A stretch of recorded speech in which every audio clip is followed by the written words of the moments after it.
In this video, I'm going to show you how to composite your pictures in unrealistic backgrounds. So let's get started.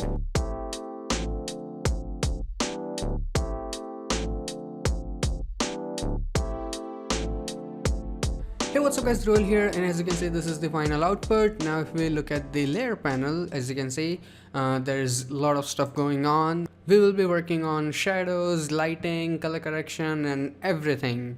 So for the background, I will be using this photo, and for the model, this is the picture. Actually, the original photo is like this, and I had to spend like more than 15 to 20 minutes to cut out it with pen tool, because other tools just did not work, because the lighting and contrast is not very good in the photo, and the resolution is also very And reason why I had to use this photo is because it's really difficult to find pictures of people simply laying on ground and that are taken from, from top angle, from bird's eye view. So as you can see, to composite a photo here, you have to make sure that the model you select also matches the perspective of the photo. So for example, if you select a photo like this or this, no matter how hard you try with shadows and lighting, it will just not work. So I had to go with this photo, and also I restricted myself to use only the pictures that are free to use, so that all the followers can, practice. So if you want to use any of these pictures, the download link is in description, and I will check if I have permission to repost this picture on DeviantArt as a PNG file. I will post it, but if I cannot, you will have to use pen tool. So that's it. Now let's look at the original photo. Now I don't need the entire picture. I'm gonna crop out certain portion of it. It's completely based on instinct, so don't bother too much. If you like it a little bit bigger, keep it. And I think this looks good. Maybe a little bit more.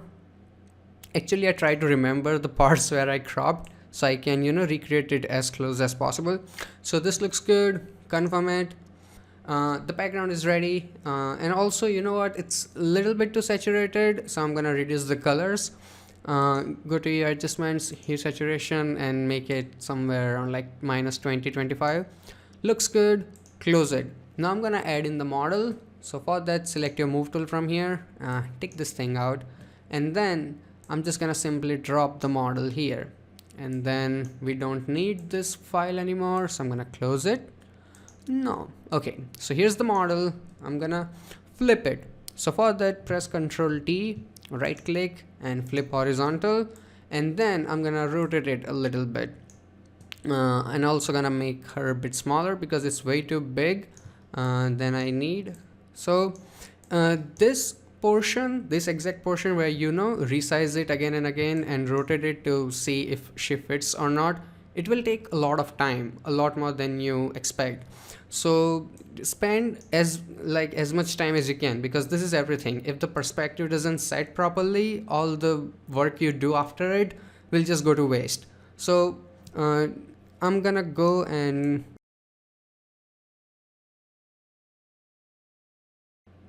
if you think that you will have a better idea about perspective after you have done shadows and lighting, you can actually do it. We will group things later, and you can move her around anytime you want, so don't stress too much also.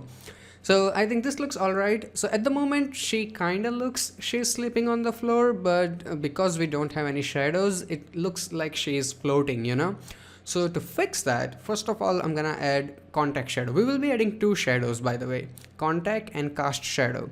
So we'll start with the contact, and just as the name says, it will be the portion where she contacts the ground.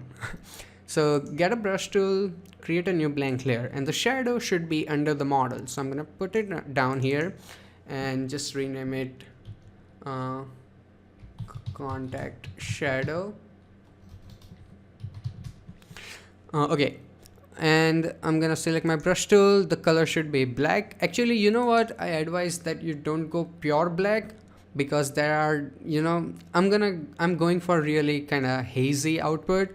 So for this, I think not having pure black shadows will help me. So a light touch of gray and hit OK.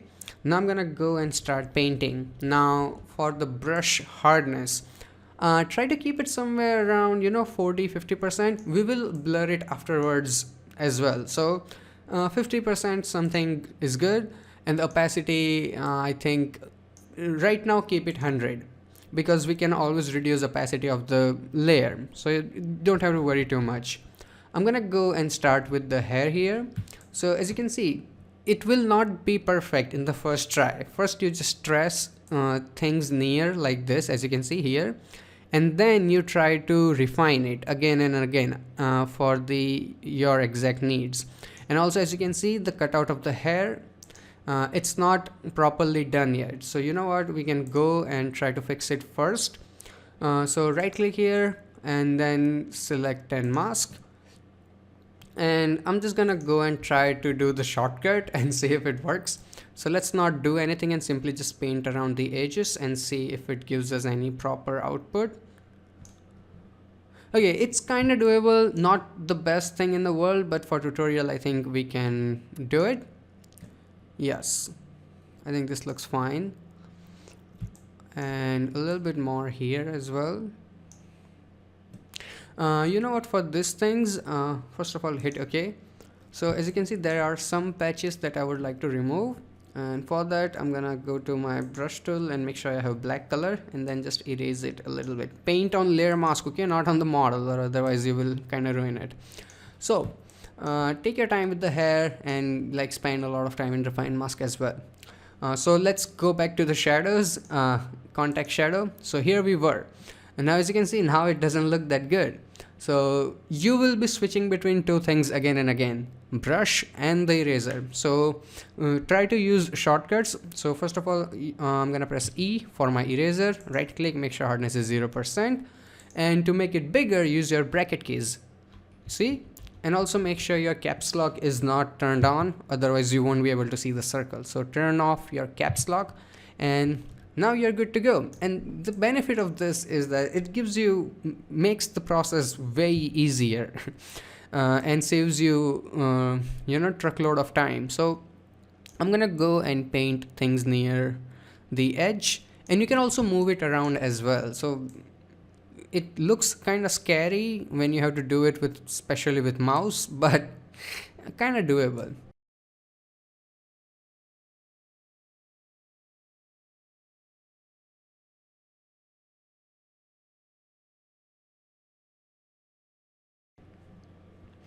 So I did the outline. Now let's look at the after before. So this is without the shadow and this is with the shadow. Now it will depend on your image. The next thing that I'm about to do is we are going to blur it so it fades in a little bit more, but it kind of depends on your lighting. If the lighting is a little too harsh, then you won't have to blur it. It depends on the photo. So filter, blur, and Gaussian blur. I'm gonna blur it, but not too much, because if you blur it too much, it kind of makes it look like she is almost floating on the ground, and we don't want that. So I'm gonna keep it somewhere around like 2 pixels. That seems fine. Hit OK. Now you will have to move it around a little bit to see which like at where it fits properly. So I'm gonna bring it out a little bit to see. Now if it's difficult to move it with your mouse, just make sure you have selected the move tool and then use your arrow keys to put it exactly where you need it, according to your lighting. So I think here it should be fine, because the photo, we will see the photo from distance, so it has to be noticeable. So at here it looks kind of fine, I guess. Let's go and move it out a little bit more. And okay, so I think now this looks a lot better. And of course, like if you take the eraser tool and pinpoint, like pixel by pixel fix everything, it will look much better. So the contact shadows are done. Now here comes a little bit more complicated part, the cast shadows. Now contact was easy because all we had to do was trace the model. Now in the cast shadow, let's rename the layer, cast shadow. Now in the cast shadow, you will actually have to judge like how far the shadow will go. And it also depends like how hard or how soft the shadow will be according to where the sun is. Now I'm gonna be honest, I'm not lighting expert, so I kind of went by the instinct, and as you can see, there's also shadows in this trees here, so I like took a little bit inspiration from there as well. So study your image and maybe try to look for references online. It will give you more idea on how to create shadows properly. So this one is I'm gonna go and reduce the opacity a lot, like, because we will be repainting it again and again. So first of all, I'm gonna keep it somewhere around like 60%, and also make sure that the hardness is like 0%, because I'm going for pretty soft shadows here. So first of all, I'm gonna go and paint it around here like this.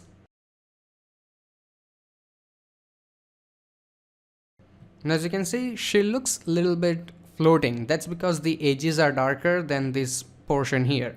So I'm gonna go and add in more shadows here. The closer the shadow gets, the darker it should be. So it will look less and less like she's floating. You understand? And in case you overdo it, actually I advise that you overdo it first and then you reduce the opacity of layer. So that way you have a lot more control over, and it also makes job a little bit easier. So I'm gonna go and make it darker near the edges, like this.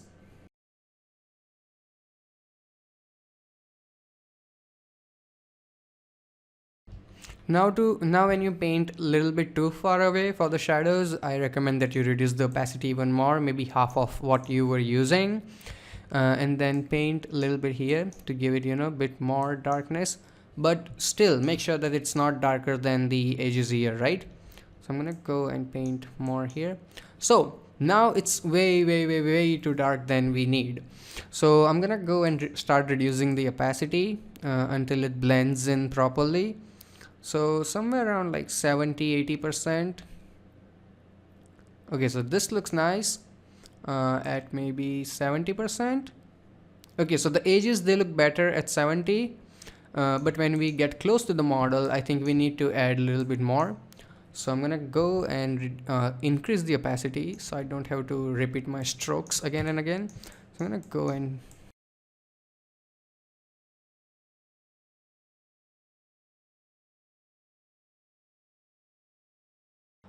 so I think somewhere around here should be all right. It's not the best thing in the world, but as you can see, without the shadows and with the shadows, she's a lot more grounded. And also you can increase the opacity if you want more dark, but I think this is good enough. Now one last shadow that will be on top of model. You see, I'm planning on keeping sun somewhere around here.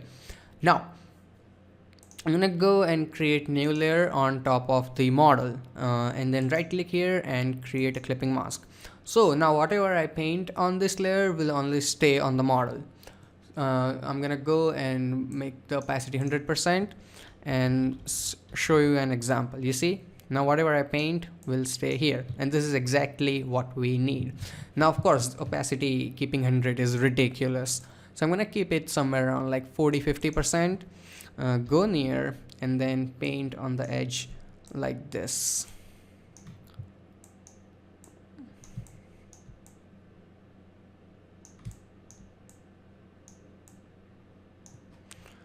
Now it's little too strong, as you can see here, so I'm gonna go to my opacity here on the layer and then keep it somewhere like 50%. So I think this looks kind of average. I mean, let's be honest, it is what it is.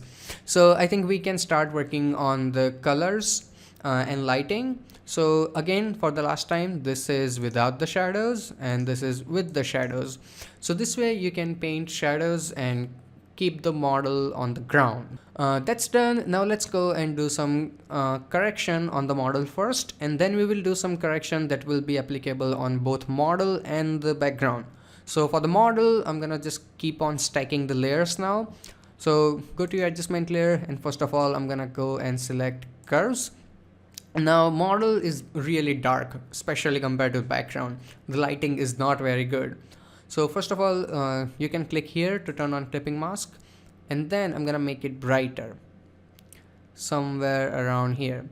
Now see, here's the problem. Face looks fine, hands all right, legs not at all. So to fix it, focus on the darkest portion that looks good. So face. I'm gonna go and keep it somewhere around here. Okay, this looks good. Then go and close it. Now for the legs, you can use your brush tool.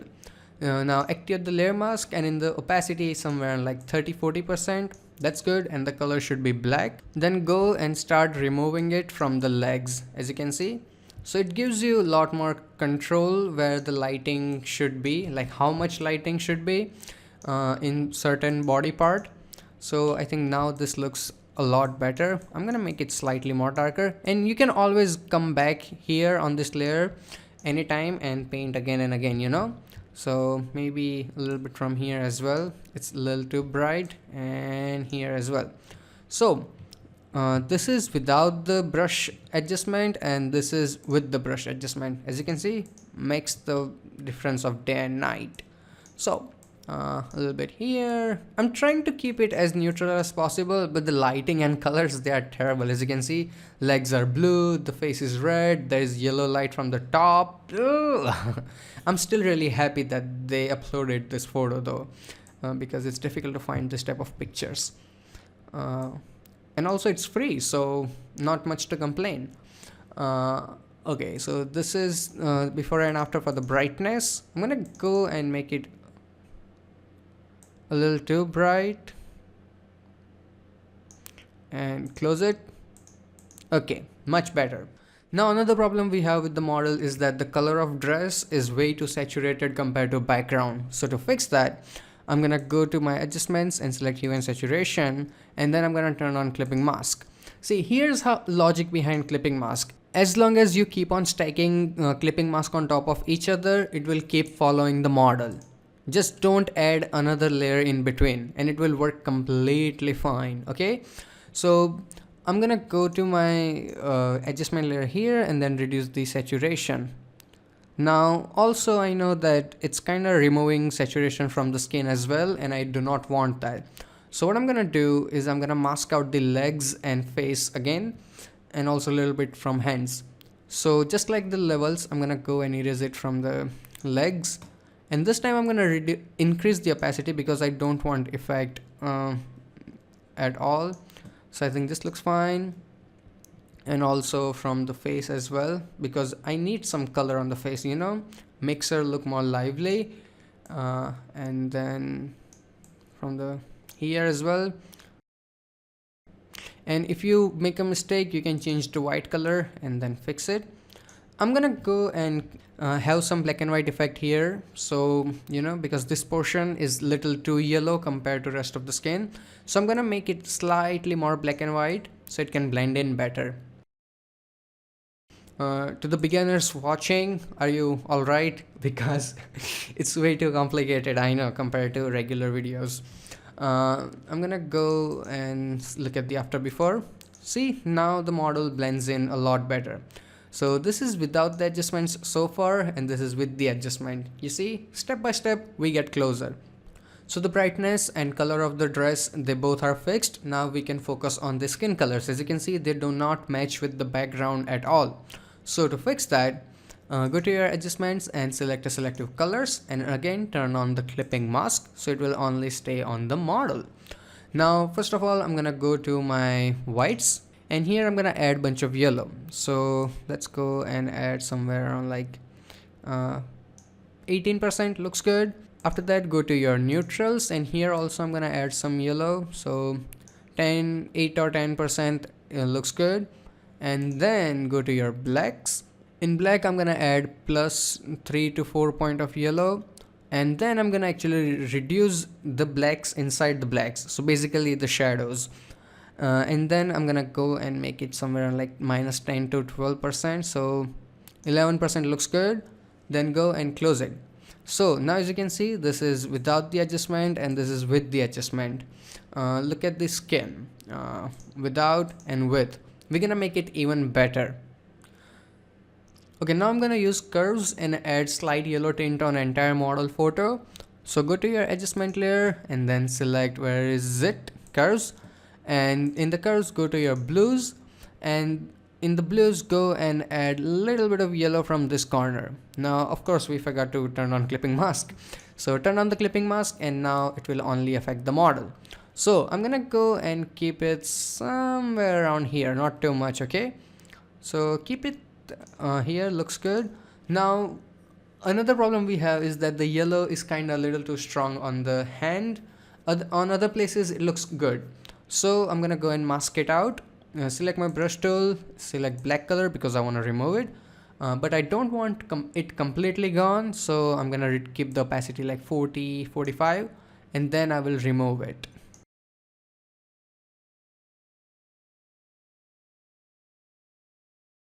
So now let's zoom in and look at the colors before and after. So the skin here, focus. So this is without the color adjustments, and this is with the color adjustment. As you can see now, the photo blends in a lot better. So till now, whatever color correction we did was separate for model and background. And from now on, whatever we do in color correction will be applicable to both of them. So before we do that, I'm gonna go and group the model. So select the top curves layer, then hold your shift key and click on this cast shadow. So this is everything we did on model. Then press Ctrl G. So it will turn it into a group. Then double click here and rename it model. Now benefit of grouping is that now you can just simply press Ctrl T and move her around anywhere on the photo you like. So of course it looks terrible. So I'm gonna press Ctrl Z. Okay, now let's do the color correction on entire picture. And for that, go to your adjustment layer. And first of all, I'm gonna start with the levels. So first of all, I'm gonna add in a little bit contrast. And for that, go to make sure you are in RGB, and then drag the mid slider on the right.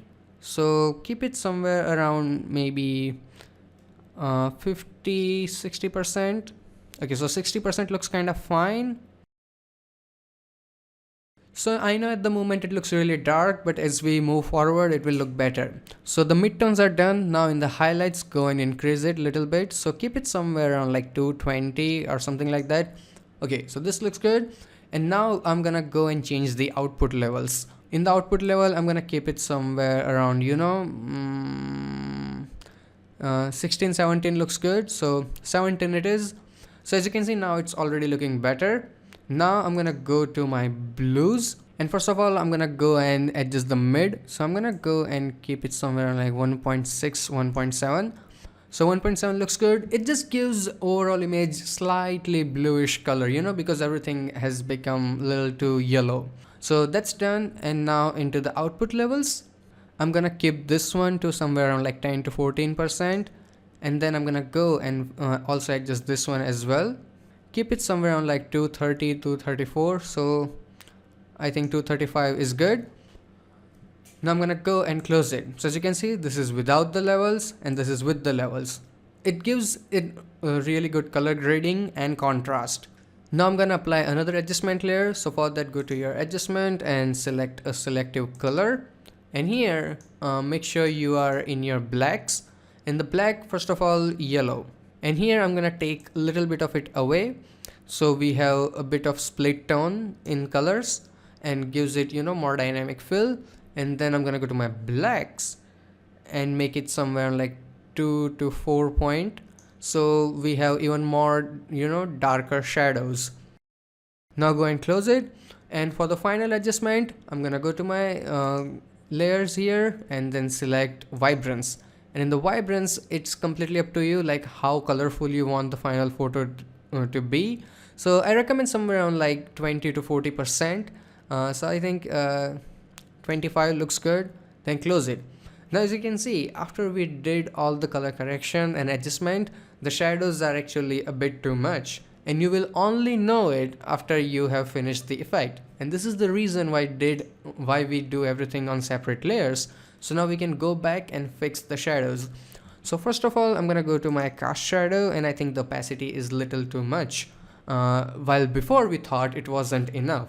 So this kind of things will happen when you work on project like this. So I'm gonna go and keep it somewhere around like maybe 60%. Yeah, that looks nice. And also in the context shadow, I think it's a little too dark. So I'm gonna keep its opacity to somewhere around like 70-80%. And another thing, as you can see, the context shadow is little too sharp. So for that, again, I'm gonna go to filter, blur, and then go to Gaussian blur. In the Gaussian blur, don't look at the number, actually focus here. So look at how softer you want the shadow to be. So I think somewhere around 4 to 5 pixel should be good enough. Then close it. And also I'm gonna readjust it using my move tool. So select your move tool and then press arrow keys to keep it exactly where you need it, you know. So I think this looks nice. And also opacity is still a little too high, so I'm gonna keep it somewhere like 60% or like that. Now zoom out and take a look again, like how much do you need. And also I think that the contrast is little too much, so I'm gonna go to my levels, double click here, and I think it's a little too much here, so I'm gonna go and take it away, you know, slide, maybe. Okay, so this looks better. And also I'm gonna add a bit more haziness using this. Now it's completely up to you. The adjustment you do from now on, it's kind of like what you like. It's up to your taste. Okay, so the final effect is kind of ready, and now I'm gonna add in the lens flare. Now lens flares are kind of optional. You can use it only if you want, but I like the hazy feeling they give to the photo.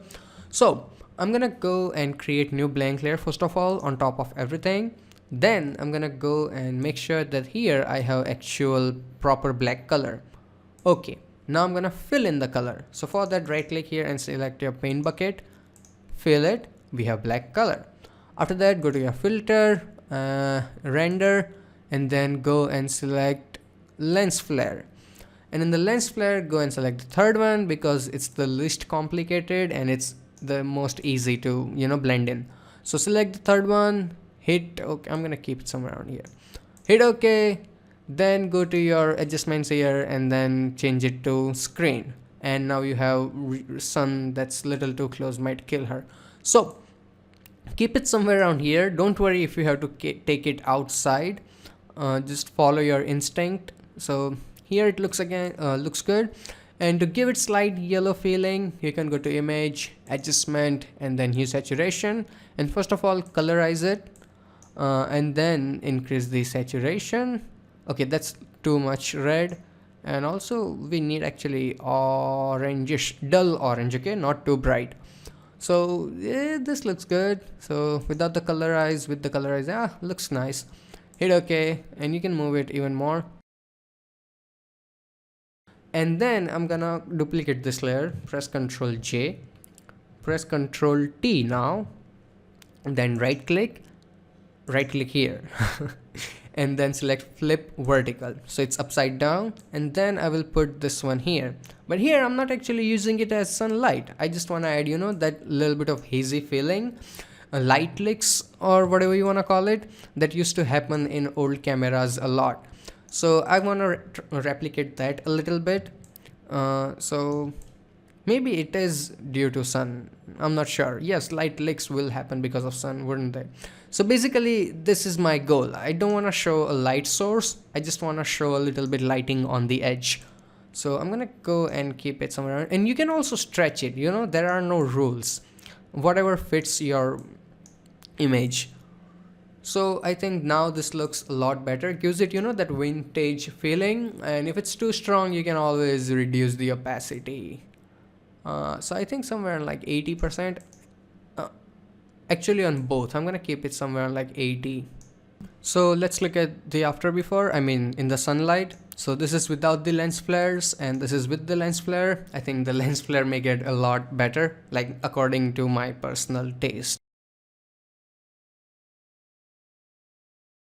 Keep adjusting things until they look like exactly the way you want. You know what, let's go and compare it with the original one. So this is the original one and this is the one we created. Actually, we are pretty close. I mean, not as good as this one, but we did pretty good for tutorial. So that's it, and this is the final output. And I really hope that you guys learned something from this video, and if you did, hit that like button. And if you have any kind of questions or suggestions, feel free to ask me in comment section below. So till then, goodbye, take care, and have some fun with Photoshop.